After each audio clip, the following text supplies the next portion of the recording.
सियासत से तय नहीं होंगे सियासत के फैसले, उड़ान तय करेगी आसमान किसका होगा। इसीलिए स्टूडेंट्स बोलता हूँ, पढ़ो, सीखो और समझदार बनो ताकि कामयाब हो। स्टूडेंट्स, आपके अंदर अगर है हौसला, है जुनून, है पागलपन, माँ बाप की फिक्र को फक्र में बदलना है, तो आइए आप सभी का इन मॉडर्न कोचिंग सेंटर में तहे दिल से इस्तकबाल करता हूँ। हेलो स्टूडेंट्स, कैसे हैं आप सभी। उम्मीद करता हूं कि आप बेहतर होंगे। मैं एजुकेटर नसीर अहमद स्वागत करता हूं आप सभी का आपके अपने चैनल नसीर एकेडमी में। जैसा कि मैंने स्टूडेंट्स आपसे बोला था कि ये चैनल आप सब्सक्राइब कर लीजिए।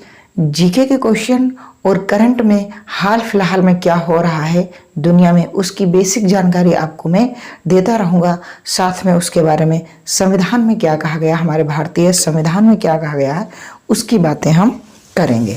तो इस समय जो आपने देखा होगा कि चर्चा में इस समय रहे हैं सीजीआई कि सुप्रीम कोर्ट में एक सुनवाई के दौरान एक वकील साहब ने जज के ऊपर जो है जूता फेंकने की कोशिश की। ये बहुत ही चर्चा का विषय रहा और हमारे संविधान में सुप्रीम कोर्ट के जज के बारे में क्या कहा गया है और कैसे सुप्रीम कोर्ट की स्थापना हुई, मेरे लिए ये इम्पोर्टेंट है क्योंकि वो राजनीतिक मुद्दा है, उसे हम नहीं भुनाएंगे। हमें भुनाना ये है कि हमें एग्ज़ाम में क्या पूछा जाएगा, हमसे एग्ज़ाम में किस प्रकार के प्रश्न किए जाएंगे। तो मैं बात करता हूँ सुप्रीम कोर्ट की, है ना। सुप्रीम कोर्ट का मुद्दा बहुत ही इस समय जोरों शोरों से जो है मीडिया में रहा है, खबरों में रहा, सुर्खियों में रहा है। सीजीआई इसके मुख्य जो है एक तरीके के मैं कहूँ तो विक्टिम बन चुके हैं। तो सबसे पहले अगर मैं बात करूँ तो सुप्रीम कोर्ट की बात एक 1773 में रेगुलेटिंग एक्ट आता है। क्या आता है? रेगुलेटिंग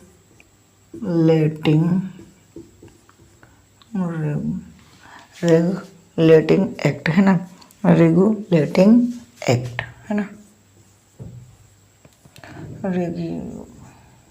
रेगुलेटिंग एक्ट, ये रेगुलेटिंग एक्ट जो आता है इसमें ये कहा जाता है कि तब हम लोग अंग्रेज के गुलाम होते हैं और उस समय कहा जाता है कि भारत में एक सुप्रीम कोर्ट की स्थापना होगी। बात आती है 1774 की। इसके तहत कलकत्ता में, कहाँ? कलकत्ता में क्या होती है? सुप्रीम कोर्ट की स्थापना होती है। क्या होती है? सुप्रीम कोर्ट की स्थापना हो जाती है और इसके जो मुख्य यानी कि चीफ जस्टिस होते हैं, यानी कि इसके जो CJI यानी कि चीफ जस्टिस ऑफ इंडिया हम बोलते हैं इसको, ठीक है। तो यहाँ पास जो है कौन होते हैं? लॉर्ड इम्पो। कौन होते हैं? लॉर्ड इम्पो। कौन होते हैं भैया? इम्पो। एक लॉर्ड इम्पो करके जो है व्यक्ति होते हैं, उन्हें सीजीआई बनाया जाता है। फिर वक्त बदलता है, बात आती है 1935 की। 1935 आपको पता होगा कि भारत शासन अधिनियम आता है। भारत शासन अधिनियम, ठीक है। भारत शासन अधिनियम। सर आपने सीजीआई की बात की, वहाँ तक नहीं पहुँचे। पहले हम ये बात कर रहे हैं कि सुप्रीम कोर्ट बना कैसे, अभी हम उस पर भी आएंगे। मेरा ये काम है कि एग्ज़ाम में क्या पूछा जाएगा वो बताना। मेरा काम ये नहीं बताना है कि विवाद किस मुद्दे पर हुआ, क्या हुआ। ये मीडिया का काम है, अपना काम है पढ़ाना। तो हम वही करेंगे जो एग्ज़ाम में पूछा जाएगा, ठीक है। तो मैं ये भी बता रहा हूँ कि कैसे मुद्दा क्या है, क्या रहेगा, क्या वरीयता है भारत के संविधान में सीजीआई की, वो सारी बातें बताएंगे, ठीक। तो 1935 में भारत शासन अधिनियम आता है और इसमें क्या होता है, इसमें जो है दिल्ली में एक संघीय न्यायालय की स्थापना होती। कहाँ? दिल्ली में, ठीक है। दिल्ली में संघीय न्यायालय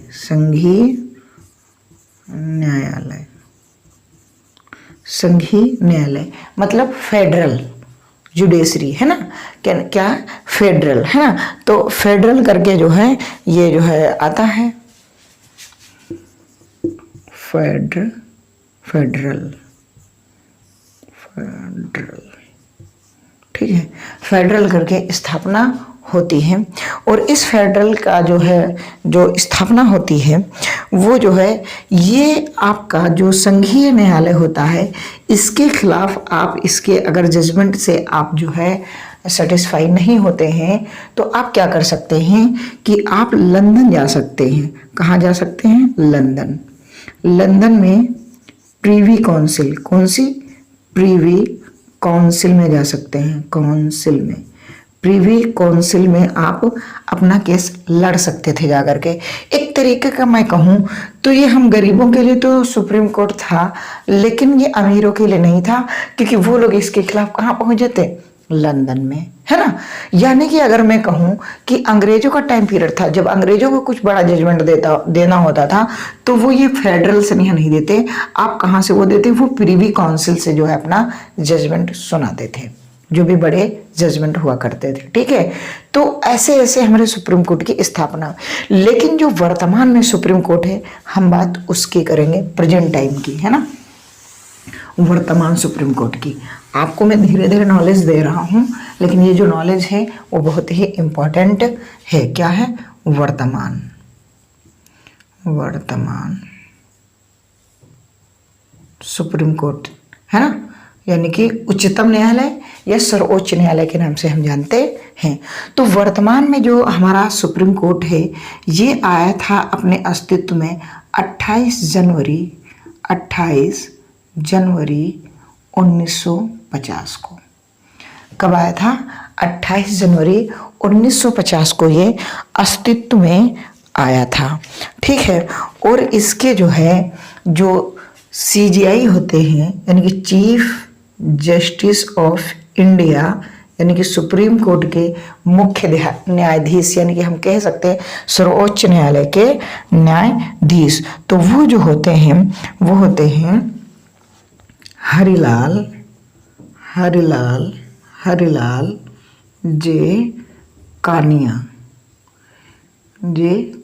ये पहले सुप्रीम कोर्ट के क्या होते हैं? CJI होते हैं, और यही अंतिम मुख्य न्यायाधीश फेडरल के होते हैं, यानी कि संघीय न्यायपालिका के होते हैं अंतिम जज। ठीक है, और ये जो हमारा सुप्रीम कोर्ट होता है उसके ये पहले जज होते हैं, जो अस्तित्व में आया भारतीय संविधान लागू होने के बाद में। ठीक है, अगर अब मैं बात करूं कि इसकी स्थापना कब हुई थी, कैसे हुई, तो भारत का जो है संविधान है, भारत का जो संविधान है, ठीक है, संविधान के अगर हम बात करें अनुच्छेद 124 के तहत सुप्रीम कोर्ट की स्थापना होती है। किसकी भाई साहब स्थापना होती है? सुप्रीम कोर्ट की स्थापना होती है 124 के तहत। ठीक है, क्योंकि सुप्रीम कोर्ट की स्थापना अब संवैधानिक एक संस्था बन चुकी है। कौन सी बन चुकी है? संवैधानिक संस्था है, और ये संविधान के भाग 5 में कही गई बात है, यानी कि संविधान के भाग 5 अनुच्छेद 124 में सुप्रीम कोर्ट की स्थापना के बारे में बात कही गई है। अच्छा, तो इसी में CJI के बारे में कहा गया है कि चीफ जस्टिस ऑफ इंडिया जो होगा, चीफ जस्टिस ऑफ इंडिया जो होगा वो क्या होगा, वो कम से कम उसकी योग्यता के बारे में भी बात की गई है कि वो कम से कम 10 साल तक सुप्रीम कोर्ट या हाई कोर्ट में वकालत कर चुका हो। ठीक है, उसे ही क्या बनाया जाएगा? जो है न्यायाधीश बनाया जाएगा न्यायालय में। लेकिन न्यायालय में, उच्च न्यायालय में आप न्यायाधीश बन गए, लेकिन CJI कब बनेंगे? तो CJI के लिए ऐसा कोई प्रस्ताव अभी संविधान में नहीं है। उसमें ये अभी जो प्रेजेंट टाइम कॉलेजियम जो पद्धति चल रही है, उसमें ये है कि जो उसमें सीनियर जज होता है उसी को चीफ ऑफ जस्टिस बना दिया जाता है। ठीक है, अच्छा, इनकी जो है संख्याओं के बारे में जो है संसद क्या कर सकती है? संसद संशोधन के द्वारा संशोधन करके बढ़ाई या घटाई जा सकती है। ठीक है, इनके वेतन की बात करेंगे तो इनका जो वेतन होता है वो संचित निधि से मिलता है। किससे मिलता है? संचित निधि द्वारा इनको जो है क्या मिलता है? इनको भाई साहब वेतन मिलता है। और सुप्रीम कोर्ट में इनको जो शपथ दिलाता है, इनके जो शपथ दिलाते हैं वो प्रेसिडेंट होते हैं, यानी कि राष्ट्रपति। क्या? राष्ट्रपति के द्वारा इनको शपथ दिलाई जाती है। और राष्ट्रपति को सीजीआई के द्वारा शपथ दिलाई जाती है। यानी ये कह दें, या राष्ट्रपति के द्वारा अगर नहीं होगी तो इनके द्वारा कोई नियुक्त व्यक्ति द्वारा, किसके द्वारा? नियुक्त व्यक्ति, ठीक है, जिसे ये रिप्रेजेंटेटिव के तौर पर भेज दें कि आप जाइए और चीफ जस्टिस ऑफ इंडिया के आप क्या करिए, उनको शपथ दिलाइए, तो वो बंदा करेगा। ठीक है, तो ज्यादातर चीफ जस्टिस ऑफ इंडिया को राष्ट्रपति ही करते हैं। बाकी जो न्यायालय में न्यायाधीश होते हैं उनके लिए राष्ट्रपति या तो सीजीआई से ही कह देते हैं, या किसी और जिस बंदे को जान पहचान के होंगे, जो न्याय का अच्छा सा जानकार होगा, उसको दे। तो क्या मैं ये कहूँ कि जो सीजीआई पद है, क्या ये संवैधानिक पद है? मैं बोलूँगा यस।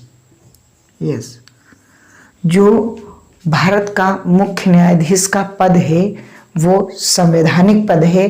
क्यों? संवैधानिक वो पद होते हैं जिनका वर्णन संविधान में किया गया हो। ठीक है जी, आगे बढ़ते हैं।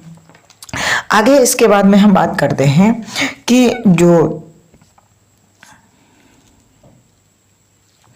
एक भारतीय संविधान का अनुच्छेद 126 ये कहता है कि यदि चीफ जस्टिस ऑफ इंडिया पद पर नहीं है तो राष्ट्रपति किसी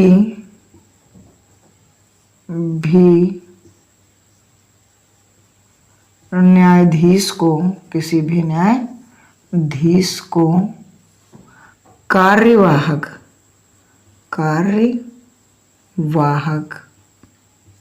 न्यायाधीश नियुक्त कर सकता है।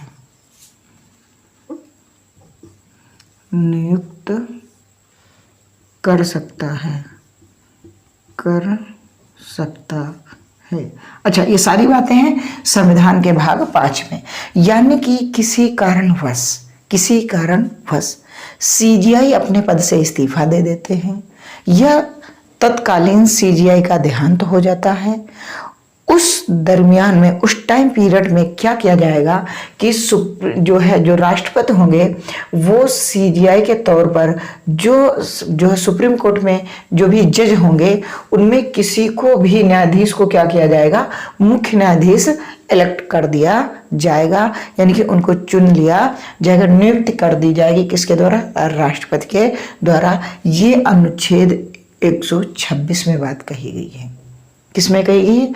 अनुच्छेद 126 और भारतीय संविधान का भाग 5 में ये बातें कही गई हैं। अच्छा सर, आगे कुछ बातें बताइए। तो हमने कहा आगे भी इसके बारे में है हमारे पास। इसके बारे में जो हमारे पास बहुत ही महत्वपूर्ण जानकारी है वो ये है कि अनुच्छेद 129 आर्टिकल जिसको हम बोलते हैं, इसमें कहा गया है कि जो सुप्रीम कोर्ट है वो कोर्ट ऑफ रिकॉर्ड रहेगा। क्या रहेगा? Court of record.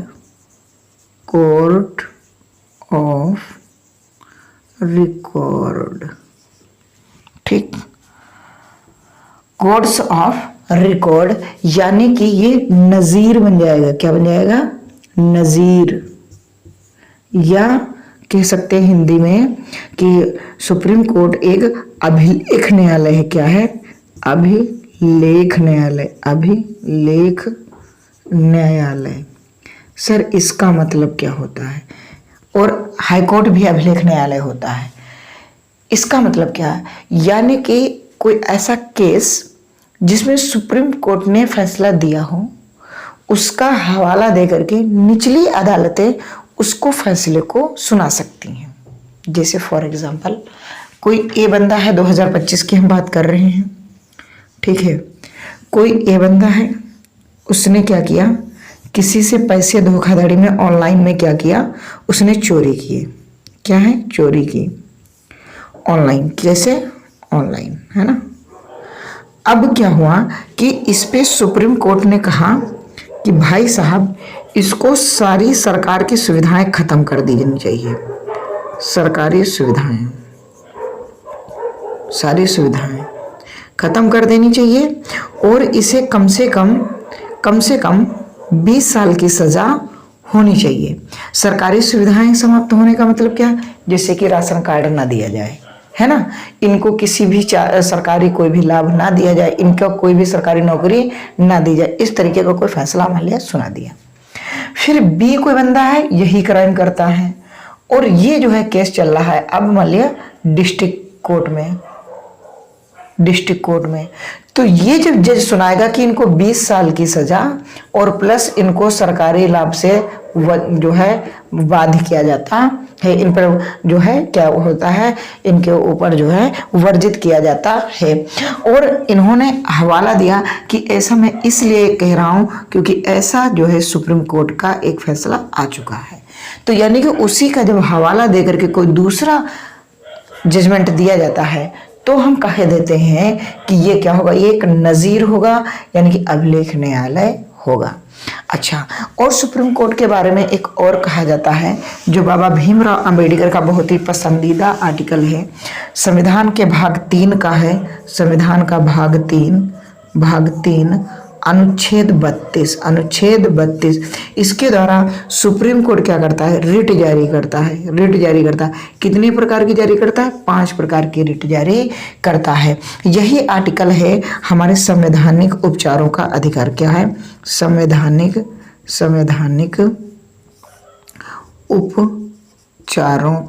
उपचारों का अधिकार, ठीक है, इस पे बात की जाती है। तो सर ओवरऑल आपने क्या बताया, हमने कहा ओवरऑल ये मैंने आपको बताया कि बहुत कुछ सुप्रीम कोर्ट के बारे में कहा गया है, लेकिन ये मोटी मोटी जानकारी मैं आपको दे रहा हूँ। यानी कि आप सुप्रीम कोर्ट के बारे में बात करेंगे तो सुप्रीम कोर्ट जो वर्तमान में है उसकी स्थापना 28 जनवरी 1950 को हो जाती है, ठीक है। हरिलाल जी के कानिया होते हैं उसके मुख्य न्यायाधीश CJI, ठीक है। संविधान का भाग 5 में कहा गया है ये जो CJI का पद है ये संवैधानिक पद है, इनकी जो शपथ राष्ट्रपति के द्वारा दी जाती है। यदि ये ना हो तो राष्ट्रपति किसी भी न्यायाधीश को कार्यवाहक न्यायाधीश नियुक्त कर सकता है, ठीक है। और इसमें क्या होता है, संसद के द्वारा जो है इनकी जो है जजों की संख्या बढ़ाई जा सकती है सुप्रीम कोर्ट में या घटाई जा सकती है। इनका वेतन जो है क्या होता है कि इनका वेतन संचित निधि से दिया जाता है। आर्टिकल 129 में कहा गया कि कोर्ट ऑफ रिकॉर्ड रहेगा, यानी कि वो एक नज़ीर रहेगा, अभिलेख रहेगा, और 32 के द्वारा रिट जारी करता है। बहुत मुख्य बातें बताई। सर आपने वो नहीं बताया जो सुप्रीम कोर्ट में चप्पल जूते चले। हमने कहा हम उस पर नहीं विवाद में पढ़ेंगे। क्यों? क्योंकि हमारे पेपर में थोड़ी ना पूछेगा, हमारे पेपर में यही पूछेगा ना कि सुप्रीम कोर्ट के न्यायाधीश की नियुक्ति कौन करता है, तो हम कहेंगे भाई साहब राष्ट्रपति के द्वारा की जाती है। या राष्ट्रपति को किस आर्टिकल में कहा गया है कि सुप्रीम कोर्ट के न्यायाधीश को जो है शपथ दिलाएंगे, आर्टिकल 124 में कहा गया है ना। हमसे ये कहा गया है कि सुप्रीम कोर्ट किस आर्टिकल के तहत रिट जारी करेगा, भाई साहब 32 के तहत जुड़ेगा। अगर CJI नहीं होंगे तो राष्ट्रपति किसी भी न्यायाधीश को न्यायाधीश बना सकता है। किस आर्टिकल में कहा गया है, 126 में कहा गया। आपसे कहेगा कि भारतीय संविधान के किस भाग में ये कहा गया है कि सुप्रीम कोर्ट एक अभिलेख न्यायालय होगा, भैया भाग 5 में कहा गया है, ठीक है। किस अनुच्छेद में कहा गया, 129 अनुच्छेद में कहा गया है। तो और भी एक और मोटी बात बता दूं कि एक आर्टिकल आता है 348। आर्टिकल 348 में यह कहा गया है कि सुप्रीम कोर्ट की जो आधिकारिक भाषा होगी वो इंग्लिश होगी। क्या होगी? सुप्रीम कोर्ट की जो भाषा होगी वो इंग्लिश होगी। वो आर्टिकल अनुच्छेद 348 में बात कही गई है। कैसी लगी जानकारी बताइए कमेंट बॉक्स में। ऐसी ही बेहतरीन जानकारी के लिए आप नसीर एकेडमी चैनल को सब्सक्राइब कर लीजिए। मिलते हैं फिर एक नए सी क्लास में बेहतरीन